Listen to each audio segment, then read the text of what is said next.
Армысыздар. Бүгін 9 мамыр.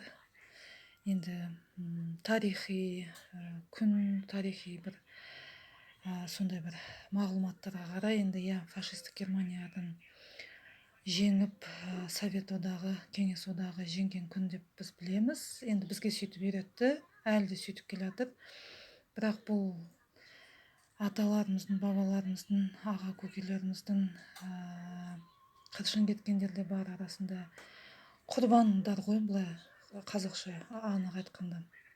Өйткені фашистік Германия шығарған шығын Кремльдің, Кеңес одағының жасаған фашистігінен енді айналайын. Кремль Сталиннің жасаған құрбаны енді сұмдық аштық, геноцид. Одан кейін сол Гитлерге қарсы, сол фашистерге қарсы соғыста нацистерге біздің қазақтар, өзбектер, ұйғырлар енді көбі 15 одақтан қанша осы Орта Азия бірінші кеткен. Сұмдық кәдімгі фарш, мясорубка, кәдімгі қызыл қан, қызыл жоса. Содан аман қалып, соған барып 21 жасында кетеді ғой атам. Қалыбаев Өтебай нағашы атам.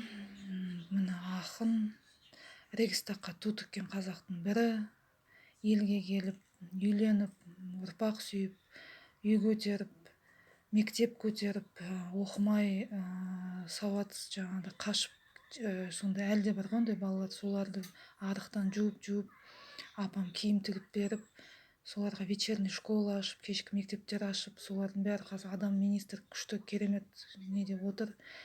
Қазір бәрі зейнеткерлік шығар. Атам 21 жылғы.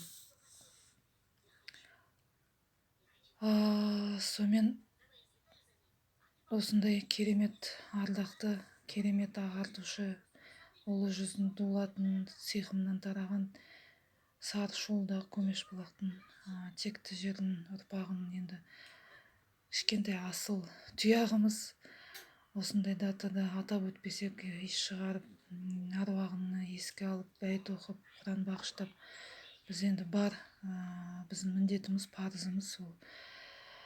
Енді жатқан жердің жарық топырағын торқа жанын жай тапсын.